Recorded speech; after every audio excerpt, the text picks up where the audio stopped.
Captain John Miller stood on the bridge of the UES Nemesis, watching the stars through the massive view screen. The ship hummed with power beneath his feet. This was humanity's newest and most advanced warship, and Miller felt both pride and worry as its captain. "Sir, we're approaching the border zone," said Lieutenant Kelly Adams from her tactical station. Her fingers moved quickly over the controls, bringing up a map of the disputed region. Miller nodded. "Maintain yellow alert status. Let's not appear too aggressive." 15 years had passed since humans discovered they weren't alone in the universe. The Galactic Concord had welcomed Earth with open arms, or whatever passed for arms among the 27 species that made up the Interstellar Alliance. They valued human creativity and adaptability, but no one had expected how quickly humans would advance their military technology. The Nemesis was proof of that unexpected growth. Built in secret orbital shipyards around Jupiter, the warship contained technologies that Earth's scientists had developed by combining their own innovations with principles learned from alien allies.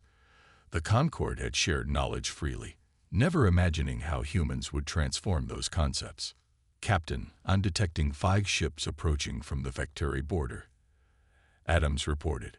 Her voice remained calm, but her eyes showed concern. The Vectari were the reason the Nemesis had been sent to this remote corner of space. Aggressive and territorial, they had been pushing against human colonies for months. This mission was meant to be a simple show of force, demonstrate Earth's new capabilities and encourage the Vectari to back down. "Put them on screen," Miller ordered. The view changed to show 5 sleek, predatory-looking vessels. Their hulls gleamed with a metallic purple sheen that the Vectari were known for. "They're hailing us," said Communications Officer Olivia Martinez. "Open a channel." The screen flickered, and a Vectari commander appeared.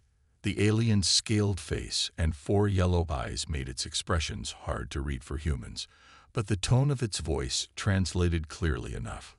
"Human vessel, you have entered contested space. Withdraw immediately or face destruction." Miller kept his face neutral. "This is Captain John Miller of the United Earth ship Nemesis. We're conducting a patrol in recognized human territory. There is no need for hostilities." The Vectari made a sound that the translator didn't catch. "You humans have been protected by the Concorde for too long. It's time you learned your place." Before Miller could respond, the transmission cut off. "They're powering weapons," Adams reported, her station flashing red warnings. "All 5 ships." Engineer Sam Carter's voice came over the comm from the engine room. "Captain, the shield systems are ready. This will be their first real test." Miller straightened his uniform. "Bring us to red alert. Power all defensive systems, but hold weapons in standby. Let them make the first move." The bridge crew moved with practiced efficiency. Miller had selected each of them personally for this mission, knowing they might face situations exactly like this. When the first Vectari energy beams struck the Nemesis, something unexpected happened. The ship's revolutionary shields didn't just block the attack. They absorbed the energy, routing it through special conduits that Carter had designed. "Shields holding at 97%, Adams reported, sounding surprised. "The adaptive algorithms are working perfectly." The Vectari ships continued their attack, growing more aggressive as they realized their weapons weren't having the expected effect. "Sir, they're surrounding us," said Navigator Ben Collins. "Classic envelopment pattern." Miller nodded. "I think we've shown enough restraint. Lieutenant Adams, you may return fire. Targeted disabling shots only." Adams' fingers danced across her controls. Gravity pulse weapons online, targeting their propulsion systems. When the Nemesis finally responded, no one, not even Miller, was fully prepared for what happened. The ship's gravity weapons distorted space around the Vectari vessels, crushing their engines and weapons systems with pinpoint accuracy. Within minutes, all 5 enemy ships were drifting, disabled but with life support intact. From a distance, several Concorde observation vessels recorded everything. As Miller ordered rescue operations for the Vectari crews, he didn't realize that the true battle The political one was just beginning. News of the Nemesis's victory spread faster than light across the galaxy.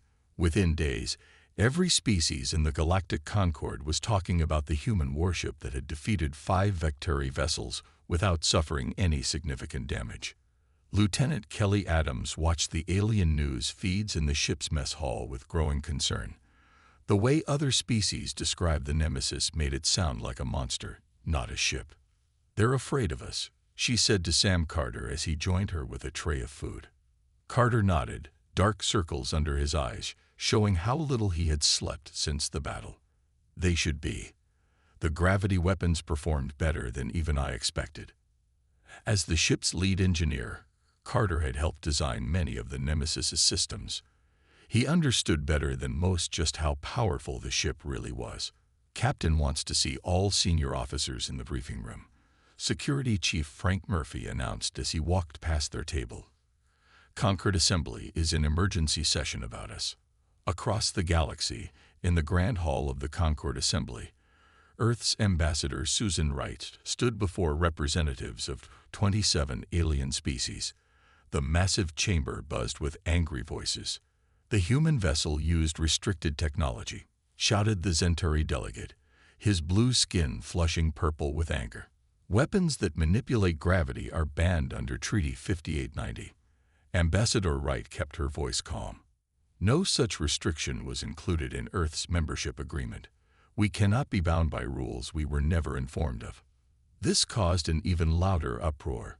The Assembly President, a tall, thin alien with 6 arms, called for order by striking a crystal bell. "Earth claims ignorance, yet builds a weapon that threatens the stability of our entire community," said the Palaxian representative, her feathers rustling. "We demand the ship be surrendered for immediate decommissioning."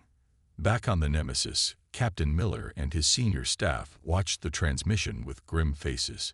"They're making us sound like criminals for defending ourselves," said Communications Officer Martinez.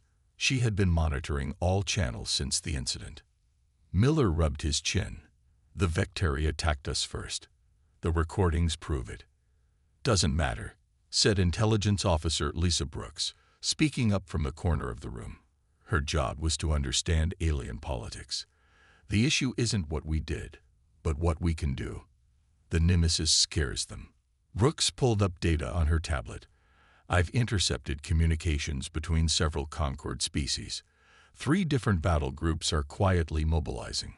They're planning to surround us and force our surrender." The room fell silent as the crew processed this information. "So much for peaceful cooperation," Murphy said, crossing his arms. Miller studied the star chart showing their position. "How long until they could reach us?" 3 days at most," Brooks replied.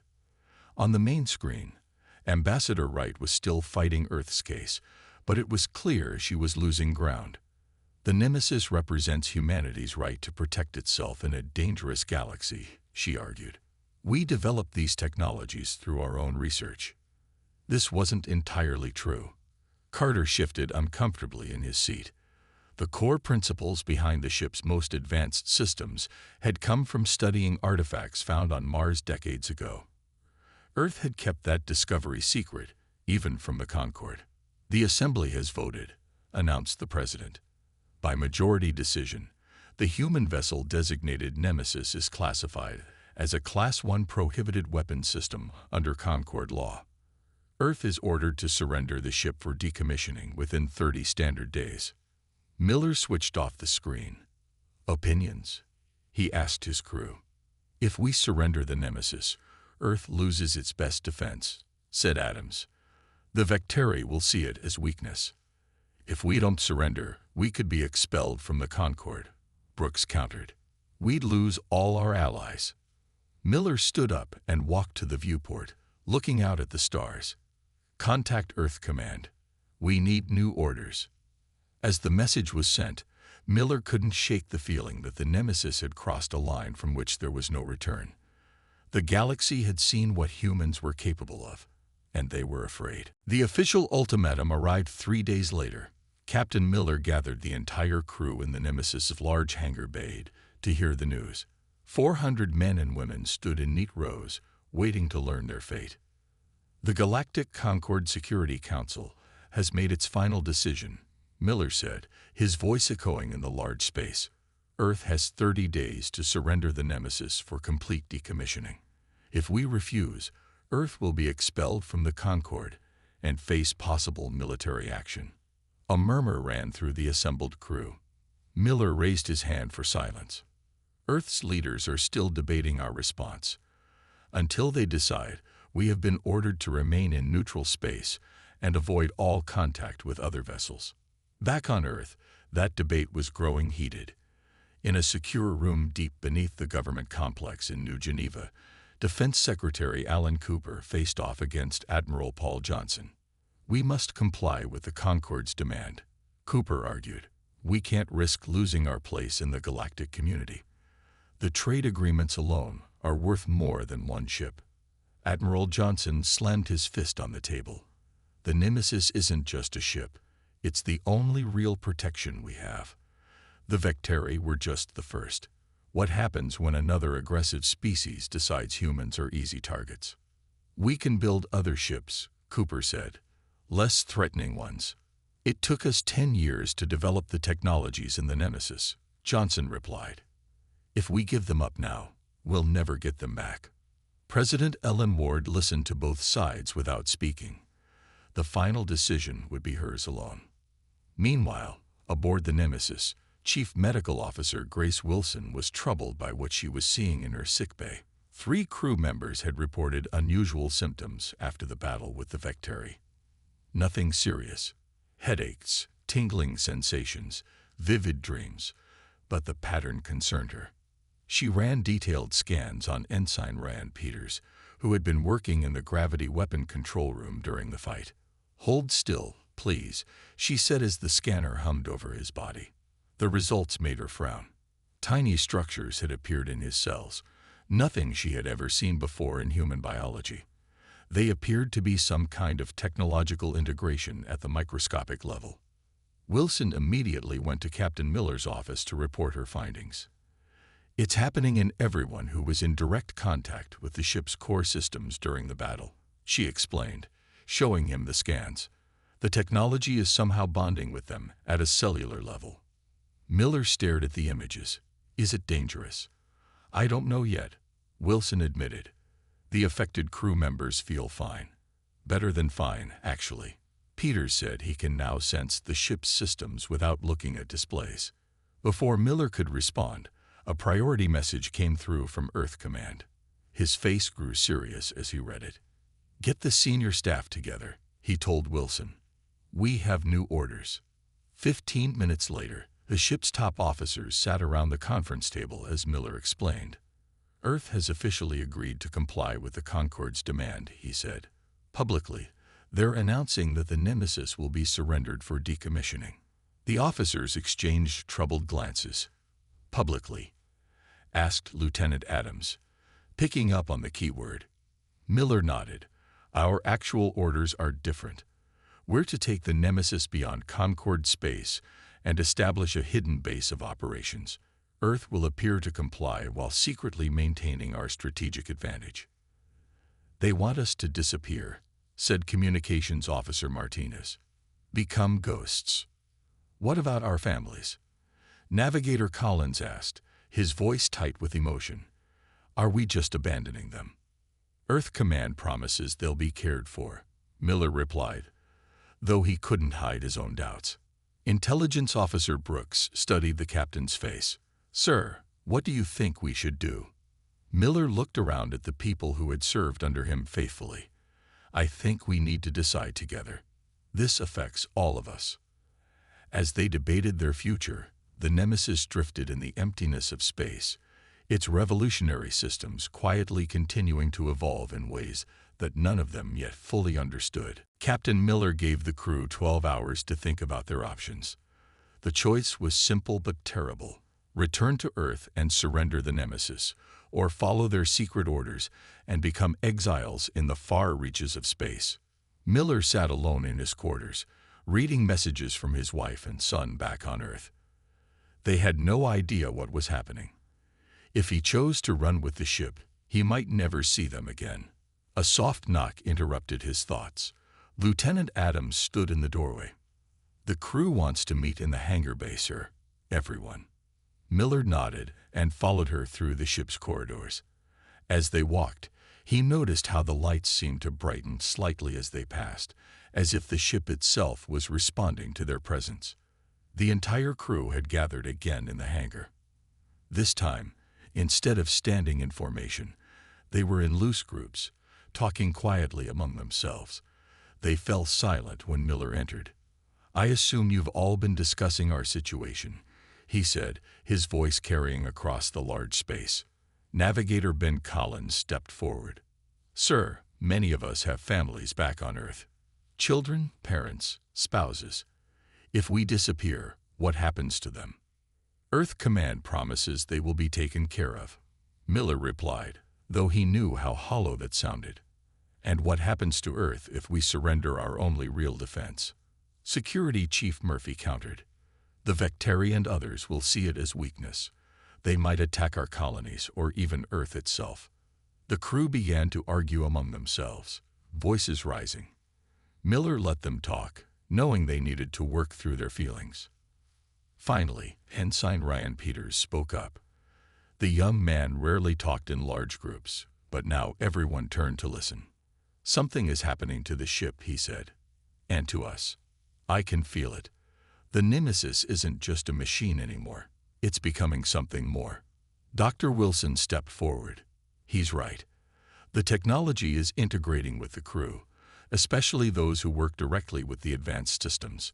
It's changing us on a cellular level." This revelation caused a new wave of concern to sweep through the crowd. "Is it dangerous?" someone called out. "I don't think so," Wilson answered, "but it's unprecedented. The ship seems to be adapting to us, and we to it." Engineer Carter looked thoughtful. "The core technology we found on Mars was always partially organic. We never fully understood it, but we knew it was designed to form connections with its users. So what are we becoming?"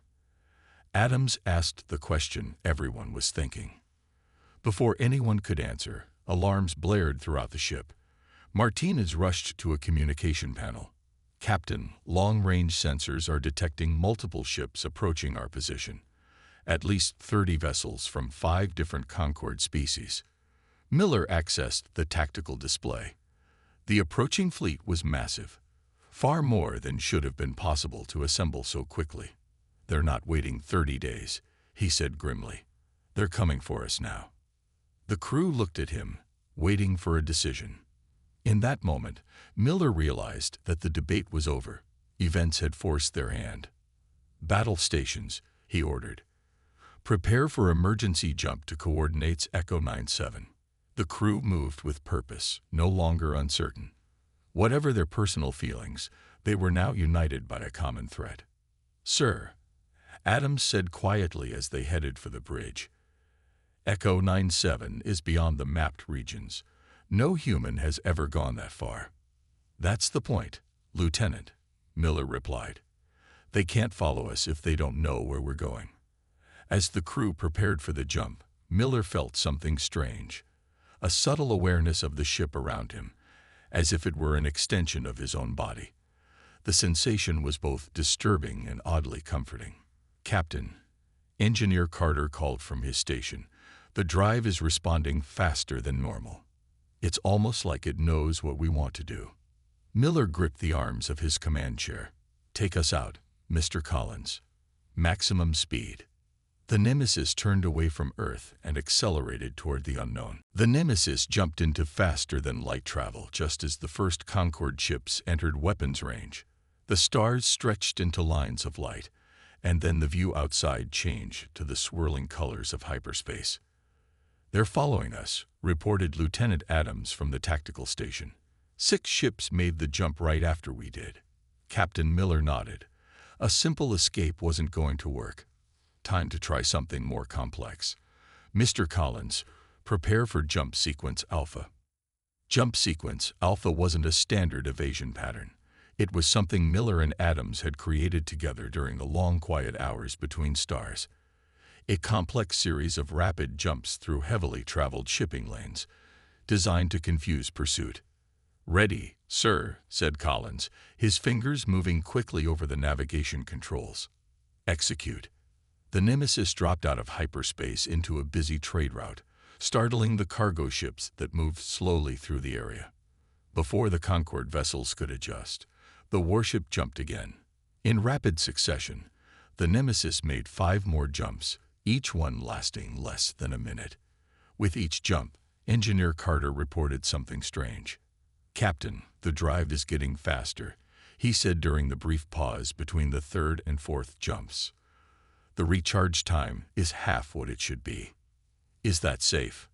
Miller asked. Carter shrugged. "According to every manual, no. But the ship seems to know what it's doing." By the 6th jump, they had lost all but one of the pursuing ships, a sleek Centauri cruiser that somehow managed to match their pattern. "They're good," Adams said with grudging respect. "Let's see if they're good enough. Olivia, are you ready?" Miller turned to Communications Officer Martinez. She nodded. During the chase, Martinez had been busy in her own way. Using skills that weren't exactly in her official service record, she had been working to infiltrate the Concorde's navigation network. "Sending false coordinates now," she said. "As far as their systems show, we're heading toward the Cygnus Arm." The final jump took them in the opposite direction, toward a remote system that had been abandoned by miners decades ago. The Centauri cruiser jumped in the wrong direction, following the false trail. "We lost them," Adams confirmed after running a full sensor sweep. No signs of pursuit. The crew should have been celebrating, but the mood on the bridge remained tense. During the escape, the ship had taken damage from weapons fire during their brief appearances in normal space. "Damage report," Miller ordered. "Hull breaches on decks 6 and 8, reported Chief Murphy. "Emergency fields are holding, but we need repairs. The forward shield generator is offline. Casualties: 3 injured. Dr. Wilson is treating them now." Miller frowned. They had escaped, but at a cost. And now they were alone, far from any friendly port or supply base. "Take us into the asteroid field," he ordered Collins. "We'll find a place to hide and make repairs." As the Nemesis moved deeper into the field of floating rocks, Ensign Peters suddenly stood up from his monitoring station, his eyes wide. "Captain, we need to change course. Now." Miller turned to him sharply. "Explain yourself, Ensign." Peters pointed to a large asteroid directly ahead. "There's something inside that one. I can feel it." Before Miller could question this strange statement, the sensors beeped with new information. "He's right," Adams said, sounding surprised. "There's a large hollow area inside that asteroid, some kind of artificial structure." Miller studied the young ensign with new interest. This was more evidence of the strange connection forming between the crew and the ship. "Take us in carefully, Mr. Collins," he ordered. "Minimum power." The Nemesis drifted toward the asteroid, which was large enough to hide several ships of their size. As they drew closer, they could see an entrance, a mining tunnel large enough for a small vessel. "It looks abandoned," Adams said. "No power signatures, no life signs." "Perfect," Miller replied. "We need somewhere to make repairs and figure out our next move." As the Nemesis entered the tunnel, lights automatically activated along the walls. The tunnel opened into a vast chamber that had been hollowed out of the asteroid's core. "It's an old mining base," said Carter. "Probably hasn't been used in years." Miller nodded. "It's home for now." None of them realized that this abandoned place would become much more than a temporary shelter. It would become the beginning of their new life as ghosts, haunting the edges of known space. 2 weeks passed as the crew of the Nemesis repaired their ship and explored the abandoned mining base. The asteroid provided everything they needed: materials for repairs, a place to hide, and most importantly, time to understand what was happening to them and their ship.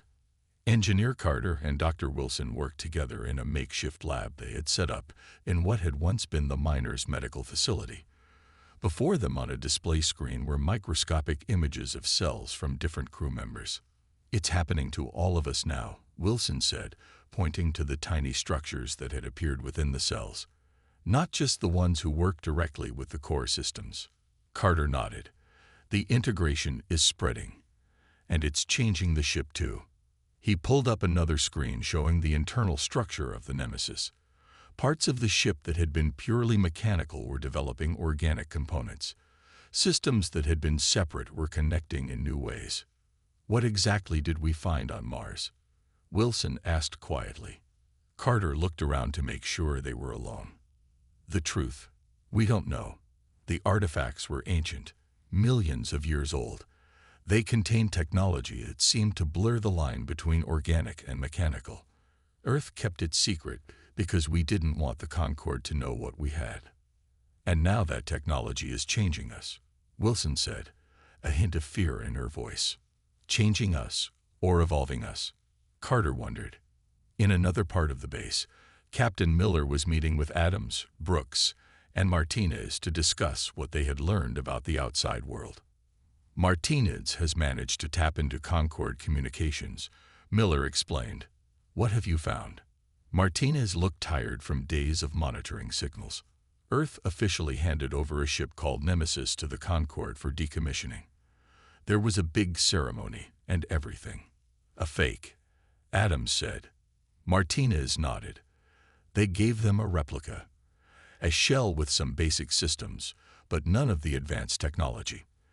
The Concorde representatives were fooled, at least publicly." "And privately?" Miller asked. "Some suspect it's not the real ship," Brooks added. "But they can't prove it without admitting they can't actually detect our advanced systems." "What about us?" Miller asked the question that had been on everyone's mind. "Has Earth disavowed us?" Martinez hesitated before answering. "Officially, yes. They announced that the crew of the Nemesis has been reassigned to other duties. Our families have been told we're on a classified long-term mission." Miller absorbed this. They were truly on their own now. "I received an encrypted message from Admiral Johnson," Brooks said.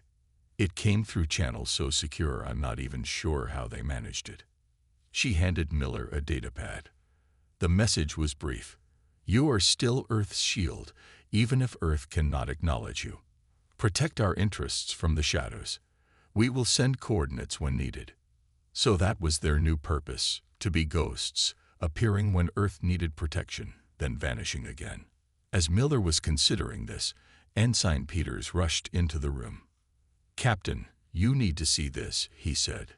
"The ship, it's doing something new."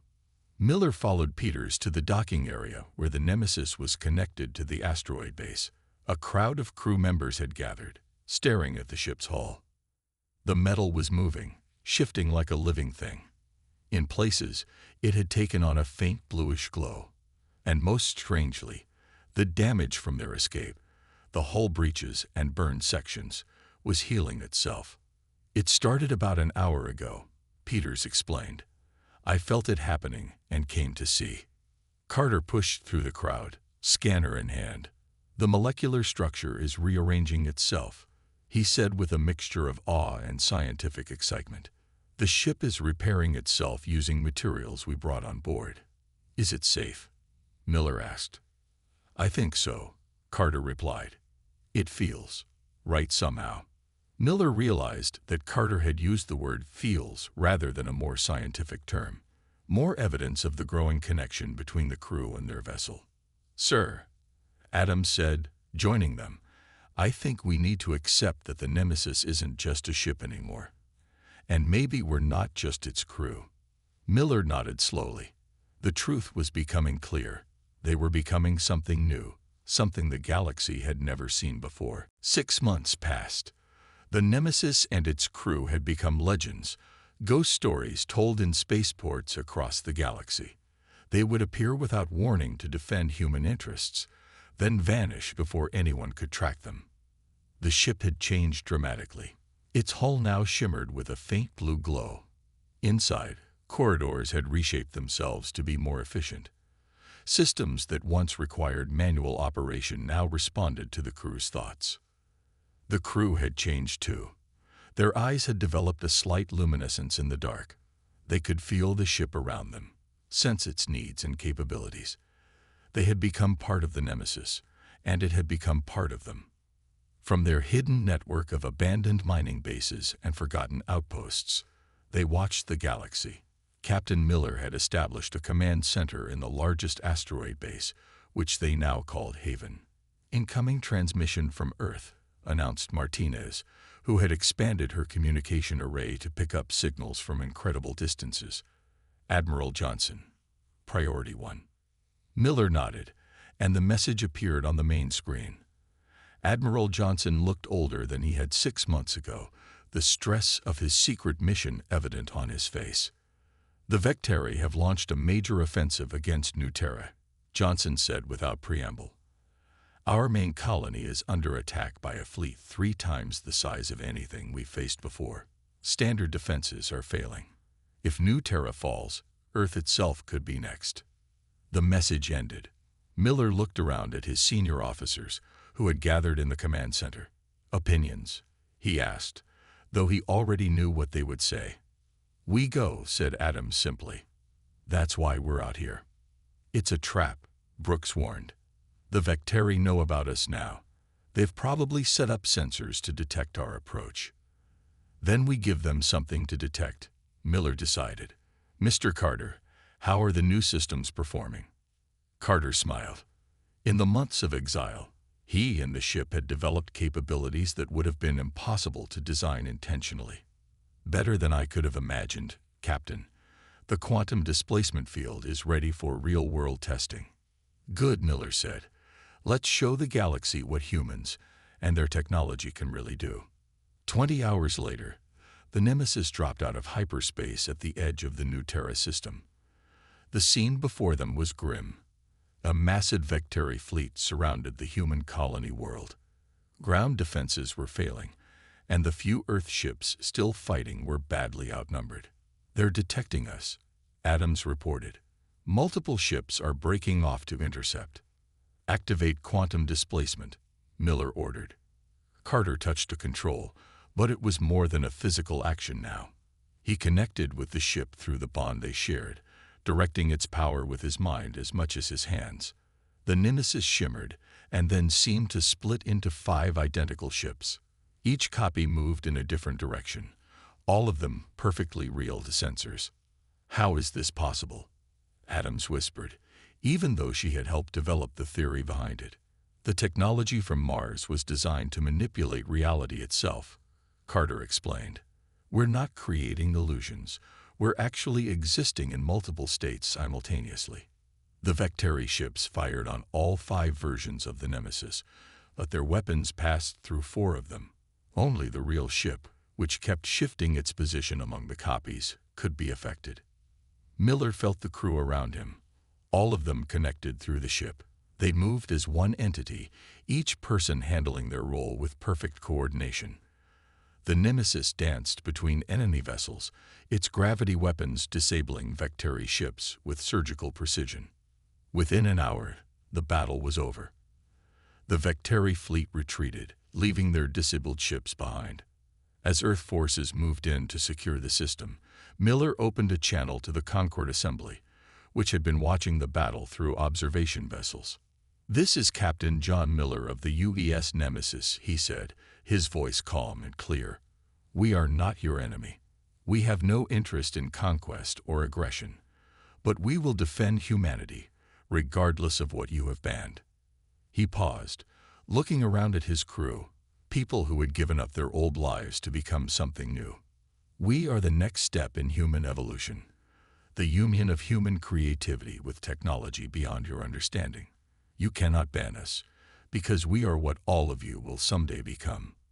With that final message, the Nemesis and its 5 copies shimmered and vanished, leaving the galaxy to wonder what humans would become next.